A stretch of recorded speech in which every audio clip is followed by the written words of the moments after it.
देश के वरिष्ठ वैज्ञानिकों ने आशंका जताई है कि राजधानी दिल्ली और उसके आसपास के इलाके में कभी भी बड़ा भूकंप आ सकता है। इसके पीछे कारण यह है कि दिल्ली एनसीआर में पिछले करीब 2 महीने से लगातार छोटे छोटे भूकंप के कई झटके आ चुके हैं। भूकंप की निगरानी करने वाली देश की सर्वोच्च संस्था the national centre of seismology ने बताया है कि 12 अप्रैल से 8 जून के बीच दिल्ली एनसीआर में 14 बार भूकंप के झटके महसूस किए गए। कुछ दिन पहले ही नोएडा में रात को 3.2 तीव्रता का झटका महसूस किया गया था। दिल्ली एनसीआर में बार बार आ रहे भूकंप के झटकों से लोगों में दहशत का माहौल है।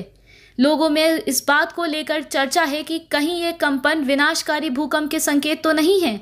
अब तो डर की वजह से सोशल मीडिया पर भूकंप से बचने के तरीके वायरल हो रहे हैं। आखिर क्या कारण है कि दिल्ली एनसीआर में भूकंप के इतने झटके महसूस किए जा रहे हैं? क्या कहीं और आ रहे भूकंप की वजह से दिल्ली एनसीआर कांप रहे हैं? Jawaharlal Nehru centre of advanced scientific research के प्रोफेसर सीपी राजेंद्रन ने आशंका जताई है कि दिल्ली एनसीआर में कभी भी बड़ा भूकंप आ सकता है। हालांकि ये कब आएगा और कितना ताकतवर होगा ये कह पाना मुश्किल है। एक अंग्रेजी वेबसाइट को दिए इंटरव्यू में ये बातें कही गई।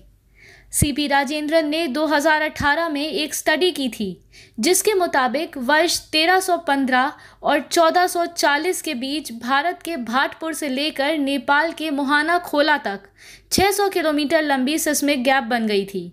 यह एक सक्रिय भूकंपीय फॉल्ट है। राजेंद्रन का कहना है कि इस गैप में आमतौर पर कोई हलचल नहीं दिखती, लेकिन छोटे छोटे झटके आते रहते हैं। पिछले 600-700 सालों में ये गैप शांत है, लेकिन इस पर लगातार भूकंपीय दबाव बन रहा है। संभव है ये दबाव भूकंप के रूप में सामने आए। अगर यहाँ से भूकंप आता है तो यह 8.5 तीव्रता तक का हो सकता है। राजेंद्रन का कहना है कि अगर दिल्ली एनसीआर क्षेत्र में 8.5 तीव्रता का भूकंप आता है तो भयावह तबाही का मंजर देखने को मिलेगा। दिल्ली एनसीआर के नीचे 100 से ज़्यादा लंबी और गहरी फॉल्ट्स हैं। इनमें से कुछ दिल्ली हरिद्वार रिज, दिल्ली सरगोधा रिज और ग्रेट बाउंड्री फॉल्ट पर हैं। इनके साथ ही कई सक्रिय फॉल्ट्स भी इनसे जुड़ी हैं। ये सारे फॉल्ट्स हिमालय के टेक्टोनिक प्लेट से सटे हुए हैं। ऐसे में हिमालय के टेक्टोनिक प्लेट में होने वाले बदलावों की वजह से दिल्ली के आसपास के फॉल्ट्स हिलते हैं या कांपते हैं, जिनकी वजह से दिल्ली एनसीआर में भूकंप के झटके महसूस होते हैं। ये हल्के भी हो सकते हैं और खतरनाक भी। ऐसे ही दबाव के रिलीज होने का नतीजा पिछले महीने 29 मई को रोहतक में आया 4.6 तीव्रता का भूकंप था। दिल्ली और आसपास के इलाकों में ऐसे भूकंप पहले भी आ चुके हैं। 1960 में दिल्ली में 4.8 तीव्रता का भूकंप आया था। 1960 में दिल्ली में 4.8 तीव्रता का भूकंप आया था, जिससे दिल्ली की 75% इमारतें हिल गई थी। उत्तरी कैंट से लेकर गुरुग्राम तक जमीन में दरारें आ गई थीं।